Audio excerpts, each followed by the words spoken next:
Career counselling से जगी उम्मीदों की नई किरण, छात्राओं ने पाया आत्मनिर्भरता का संदेश। जी हाँ, नमस्कार, मैं अनिल कुमार श्रीवास्तव, आप देख रहे हैं दैनिक जनजागरण न्यूज। श्रम एवं सेवा योजन विभाग उत्तर प्रदेश के जिला सेवा योजन कार्यालय की प्रेरक प्रयास से गुरु नानक विद्यक सभा कन्या इंटर कॉलेज लखीमपुर का प्रांगण ज्ञान और प्रेरणा की ज्योति से आलोकित हुआ। दीप प्रज्वलन मां सरस्वती के चित्र पर पुष्प अर्चन के साथ प्रारंभ हुए इस कैरियर काउंसलिंग कार्यक्रम में छात्राओं के मन में नए उत्साह और आत्मविश्वास का संचार किया। कार्यक्रम के मुख्य अतिथि युवराज दत्त महाविद्यालय के पूर्व प्रोफेसर डॉक्टर एससी मिश्रा ने अपने ओजस्वी संबोधन से युवाओं को भविष्य संवारने के मूल मंत्र दिए। उन्होंने जीवन की राह में अनुशासन, धैर्य और निरंतर परिश्रम को सफलता का सबसे बड़ा सूत्र बताया। वहीं जिला सेवा योजन के पूर्व जिला प्रभारी समन्वयक अनूप सिंह ने छात्राओं को आत्मनिर्भर बनने का पाठ पढ़ाया। उन्होंने कहा, डिजिटल युग में समय के साथ अपडेट रहना ही प्रगति की कुंजी है। राजेश सिंह, पूर्व वरिष्ठ अनुदेशक जिला सेवा योजन कार्यालय, ने लोक सेवा के क्षेत्र में सुनहरे अवसरों पर प्रकाश डालते हुए छात्राओं को सीयूटी के महत्व को सरल शब्दों में समझाया। उनके व्याख्यान में छात्राओं को प्रतियोगी परीक्षाओं की दिशा में स्पष्ट दृष्टिकोण प्रदान किया। कार्यक्रम की गरिमा को आगे बढ़ाते हुए प्रधानाचार्य डॉक्टर मीनाक्षी तिवारी ने सभी अतिथियों के प्रति आभार व्यक्त किया और छात्राओं को कैरियर निर्माण में दृढ़ निश्चय और समर्पण को अपनाने का संदेश दिया।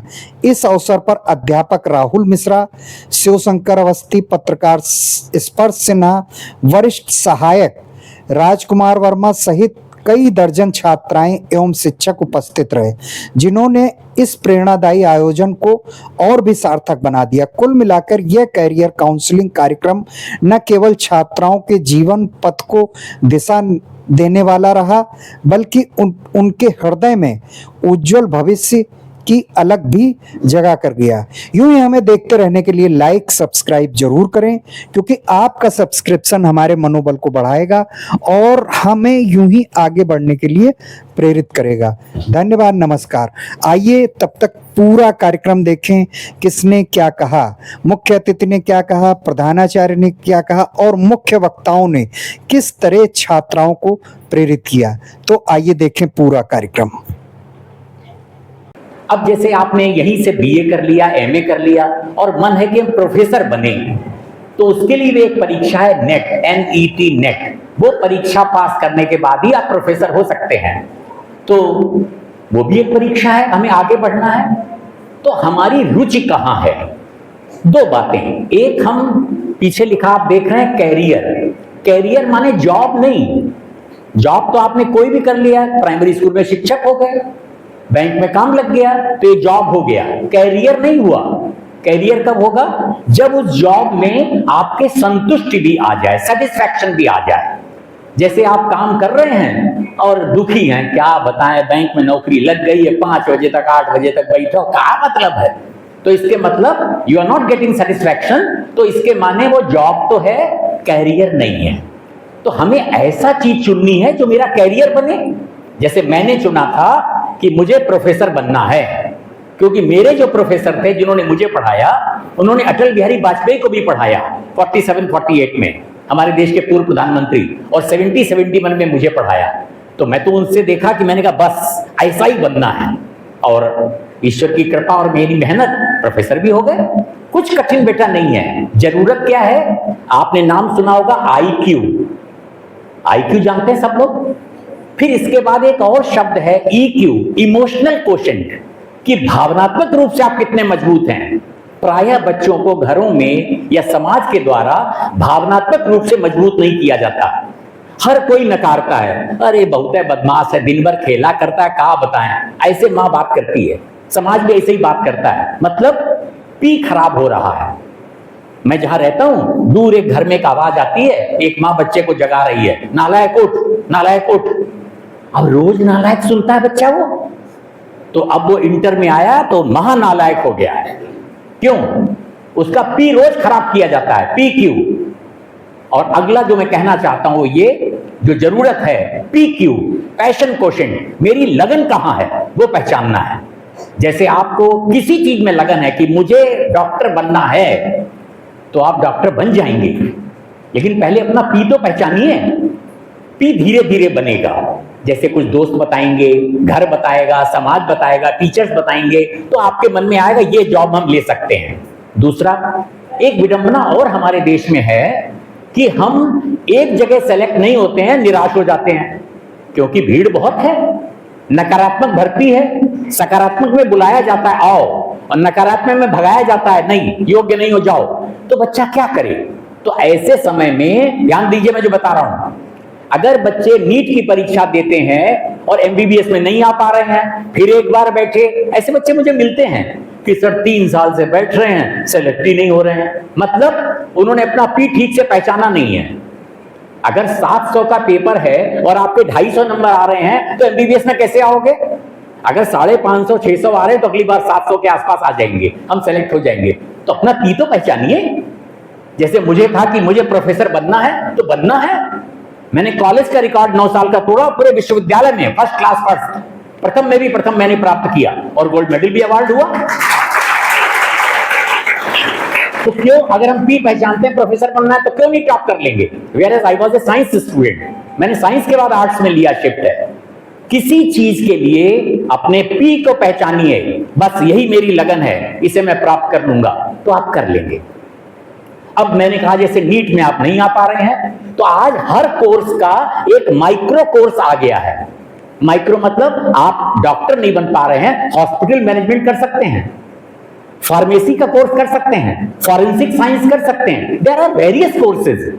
आजकल कोई अपराधी पकड़ा जाता है, फॉरेंसिक देखा जाता है, अंगूठे के निशान, ये पहचान वो पहचान देखा जाता है, वो भी डॉक्टर लेवल की चीज है। तो अगर हम एक जगह नहीं आते तो उसके साथ दूसरी लाइंस हैं जिनको हम सेलेक्ट कर सकते हैं।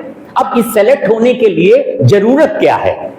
सबसे पहले ध्यान दीजिए मेरी लाइन को, अपने विषय में गंभीरता से, गहनता से अध्ययन करिए और दूसरे शब्दों में, दूसरे विषयों में विस्तार करिए।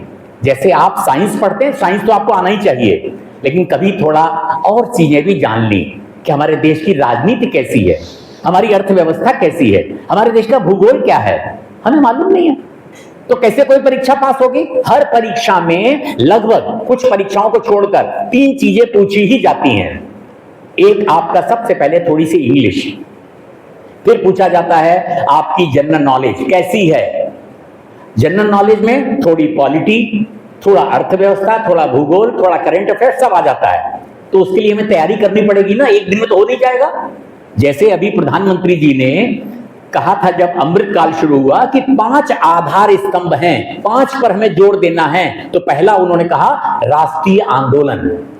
अब अगर बच्चों से मैं राष्ट्रीय आंदोलन पूछूं तो आपको पता नहीं है कि अंग्रेज कैसे आए और कहां तक आंदोलन चला, इनके हमारे जो शहीद हैं वो कौन कौन हैं। अगर मैं किसी फोटो को दिखाऊं तो हमारे बच्चे पहचानते नहीं होंगे, क्योंकि राष्ट्रीय आंदोलन पता ही नहीं है।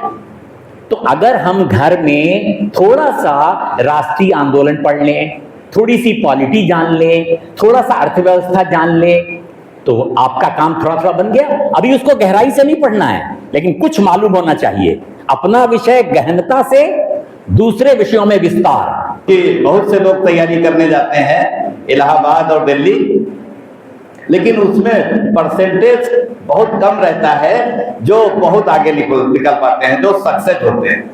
होता क्या है, भेज तो दिया गया, लेकिन वहां पर जो संगत बनी, जो संगत उनको करनी चाहिए उसमें न रह के अपनी किताबों की संगत न करके दोस्त यार मिल जाते हैं, ऐसे लोग मिल जाते हैं जो आपके सपनों को चुरा लेते हैं। सपने क्या हैं? आपकी डिजायर, आपकी बर्निंग डिजायर। अभी राजेश सर ने पूछा था कि आप यहाँ विद्यालय में किस लिए आते हैं। आपका, बहुत से लोग बता नहीं पाए कि पढ़ने आते हैं, ज्ञान लेने आते हैं। तो ये डिसाइड कीजिए, सुबह से शाम तक कितने घंटे स्कूल में रहते हैं? 6 घंटे। 6 घंटे जो अपने जीवन का बहुत अमूल्य समय देते हैं, वो किस लिए देते हैं, ये बिल्कुल क्लियर और क्रिस्टल होना चाहिए कि हम यहाँ 6 घंटे स्कूल में क्यों आते हैं। आपको लिखना चाहिए हम क्यों स्कूल जाते हैं। स्कूल जाए बिना ये सब चीजें नहीं हो सकती। हमारे जहां तक समझ में आया, स्कूल जाना, ज्ञान वगैरह तो सब मिलता ही है, लेकिन स्कूल में सबसे बड़ी चीज क्या है, आपको खुद को पहचानने का अवसर मिलता है। आप खुद कहां पर हैं, आप अपने लक्ष्यों को डिसाइड कर सकते हैं। आप करियर काउंसलिंग जो है बहुत बड़ी चीज है, लेकिन आपको जाना कहां है ये निर्धारित कर सकते हैं। आपकी अभिरुचि जो है, आपकी क्या रुचियां हैं, क्योंकि शुरू में नहीं पता चलता है कि क्या क्या रुचियां हैं। हम देखते हैं लोग डॉक्टर बन रहे हैं तो हम भी डॉक्टर बनेंगे, लोग इंजीनियर बन रहे हैं हम भी इंजीनियर बनेंगे, लेकिन वास्तव में आपका इंटरेस्ट किस चीज में है, इस चीज को पहचानने का अवसर मिलता है इन सब्जेक्ट्स के द्वारा। जो सब्जेक्ट्स हैं, कोई सब्जेक्ट बहुत बढ़िया होगा, कोई सब्जेक्ट अच्छा नहीं लगता होगा, किसी में मन नहीं लगता हो, जबरदस्ती नहीं करने को। जिसमें आपका मन रखता है उसी में आपको अपने को खोजना है कि हम यहाँ इसमें कहां तक जा सकते हैं।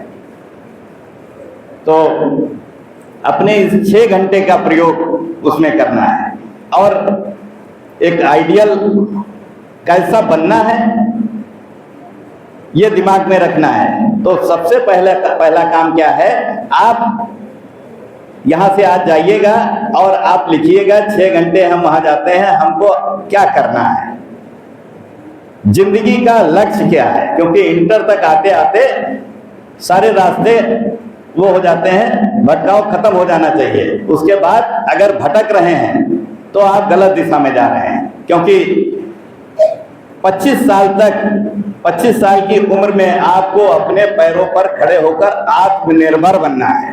का मतलब केवल किताबें पढ़ना ही नहीं है। असली शिक्षा वो है जो आपके अपने दिमाग और विचारों को प्रशिक्षित करे। शिक्षा वो सत्य है जो आपको जीवन में चुनौतियों का सामना करने, समस्याओं को सुलझाने और समाज में बदलाव लाने का साहस। हमको केवल 2-4 बातें कहनी है, जैसे जो हमने उनकी बात से भी समझा जो मेरी समझ में आता है कि ये बात उन्होंने एक तो पैशन की बात कही, आपकी जिस चीज में रुचि हो अब उसको क्या कर रहे हैं। लेकिन जो एक हम चीज चाहते हैं कि रीडिंग हैबिट, जो बच्चा रीडिंग हैबिट डाल लेगा, और मैं केवल ये कहना चाहता हूँ कि जैसे जिस चीज में आपकी रुचि हो, चाहे स्टोरी हो, कहानी हो, आप कहीं से भी शुरू करें, रीडिंग हैबिट डालें, और उनकी बुक्स में आपको जिंदगी का जो उस राइटर का टेस्ट होगा वो सारी जिंदगी का उसका आपको घर बैठे मिल जाएगा। हमारा ये जो मानना है, आप केवल एक चीज करें, अच्छा फिर जितनी रीडिंग हैबिट आपकी अच्छी होगी, नए नए आइडियाज होंगे। हमेशा आंख कान नाक खोल के देखिए अपने आसपास क्या हो रहा। जितना आदमी इनोवेटिव होगा, ये सोचेगा कब, क्यों, कहाँ और कैसे, ये जिंदगी में हर लाइन में सोचिए, कब, क्यों, कहाँ और कैसे। कोई चीज हो रही है, कब क्यों हो रही है, क्यों हो रही है, कैसे हो रही है, ये सारी चीजें अपने में सोचिए। और दूसरी एक चीज जो मुझे समझ में आती है, जो सबसे अवेलेबल है, सबसे सुंदर और सरल इलाज है, मतलब चीजों का, जैसे जनरल नॉलेज उसके लिए कहा, अगर बच्चे न्यूज़पेपर जो हर जगह इजीली अवेलेबल है, घरों में भी आता है, इधर उधर भी आता है, अगर न्यूज़पेपर आप पढ़ने की हैबिट डाल लें तो उससे मुझे उम्मीद है पॉलिटिक्स, गेम्स, कैरियर, दुनिया की जो नए इनोवेशन, हर चीज आपको उससे मिलती चलेगी। सर्वप्रथम मैं आज के मुख्य अतिथि महोदय हमारे जिले के बहुत ही प्रतिष्ठित डॉक्टर एस मिश्रा जी, जो मेरे गुरु रह चुके हैं, उनको सादर नमन करके उनका आभार व्यक्त करती हूँ, धन्यवाद देती हूँ कि उन्होंने बच्चों को बहुत अच्छी जानकारी दी। अनुज सर जो ITI से आए, उन्होंने खुद को ट्रांसफॉर्म किया और बच्चों को ट्रांसफॉर्म करते हैं। बच्चों में स्किल डेवलपमेंट के लिए क्या जरूरी चीजें हैं उन्हें बहुत अच्छे से समझाते हैं और बताते हैं कि एजुकेशनल नॉलेज के साथ साथ आजकल के टेक्निकल एरा में, मॉडर्न एरा में स्किल डेवलपमेंट और वोकेशनल ट्रेनिंग सबसे ज्यादा इम्पोर्टेंट है।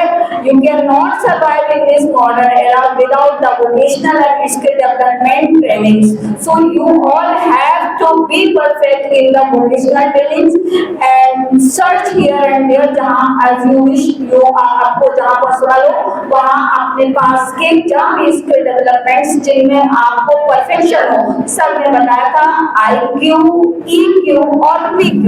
आपके PQ के अनुसार आपका जो भी पैशन हो उस टाइप की वोकेशनल ट्रेनिंग स्किल डेवलपमेंट देने वाले सेंटर्स को, जगहों को ढूंढिए और शुरू हो जाइए उन पे काम करना, वरना आप सर्वाइव नहीं कर पाएंगे। बिल्कुल सत्य है। चाहे आप एजुकेशनल फील्ड में जाएं, चाहे आप क्लास 1 में जाएं, 2 में जाएं, 3 में जाएं, या फिर आप स्वयं एंटरप्रेन्योरशिप को ज्वाइन करें, यानी आप अपना खुद का उद्योग लगाएं, जॉब करें या जॉब दें। That will be your choice कि आप क्या करना चाहते हैं, कि नौकर बनना चाहते हैं, नौकरी करना चाहते हैं, या लोगों को एम्प्लॉयमेंट देकर लोगों को आर्थिक रूप से मजबूत बनाना चाहते हैं। एम्प्लॉयमेंट लेने के लिए आपको एम्प्लॉयबिलिटी पे काम करना पड़ेगा, एबल होना पड़ेगा रोजगार लेने के लिए। ये बहुत अच्छी बात है हमारे सामान्य अतिथियों ने बताई। राजेश सर जी का बहुत बहुत धन्यवाद कि उन्होंने इतना अच्छा प्रोग्राम ऑर्गेनाइज कराया, उनकी टीम को बहुत बहुत धन्यवाद। और बहुत बड़ा धन्यवाद हमारे भाई साहब अनिल श्रीवास्तव जी का, जो आप सभी बहुत अच्छे से उनसे परिचित हो चुके हैं। डिजिटल मीडिया प्लेटफॉर्म दैनिक जनजागरण से आए हैं, आप सभी के पास इनका चैनल है। ये जितनी जागरूकता हो सकती है नए नए बर्निंग इश्यूज की, इम्पोर्टेंट इश्यूज की, करंट अफेयर से रिलेटेड सबको बहुत अच्छे से कवर करके आप तक पहुंचाते हैं। लेकिन उसके लिए आपको करना क्या है, आपको इनके चैनल को सब्सक्राइब करना पड़ेगा, तभी आप डेली इवेंट्स जान पाएंगे कि हमारे शहर में क्या होगा। बहुत ज्यादा मोबाइल पे स्वाइपिंग करने की जरूरत नहीं है, लेकिन कुछ इंपॉर्टेंट चीजें जो आज आप प्रिंट मीडिया से, किताबों से नहीं पा रहे हैं, वो आप डिजिटल मीडिया आपके हाथ में हर समय अवेलेबल है। तो वहां से बहुत इंपॉर्टेंट चीजें ढूंढिए, पढ़िए और समझिए। आप अपने भविष्य की एक अच्छी रूपरेखा तैयार करिए और आप सभी उसमें उन्नति करें, यही हम सबका आशीर्वाद है। सर लोगों का बहुत बहुत धन्यवाद। मेरी नाम प्रोग्रेस करते रहिए और जो नेक्स्ट आपका इस टाइप का कार्यक्रम लगाया जाएगा, हम सब लोगों से अनुरोध करेंगे कि वहां जब आएंगे तो हमारे बच्चों की तारीफ करके जाएंगे। आज आप अभी बिगिनर्स हैं, बहुत छोटे, अभी बिल्कुल जस्ट इंटर में आए हैं, आपके कॉन्सेप्ट्स क्लियर नहीं है कि आपको क्या करना है क्या नहीं करना है। टीचर्स भी आपका सहयोग करेंगे और सर लोगों ने आज आपको बहुत बूस्ट किया, बहुत छोटी छोटी बातें बताई है कि आपको सोचने पे मजबूर किया है। जो आप अभी तक नहीं सोचते थे, आप सोचना शुरू कर देंगे। 2-3 महीने और हैं आपके पास, 4 महीने, खूब अच्छे से समझ लीजिए। नेक्स्ट सेशन में आप अच्छे से जवाब दीजिएगा और एक सफल योद्धा के रूप में सामने आइएगा। ठीक है, थैंक यू सो मच।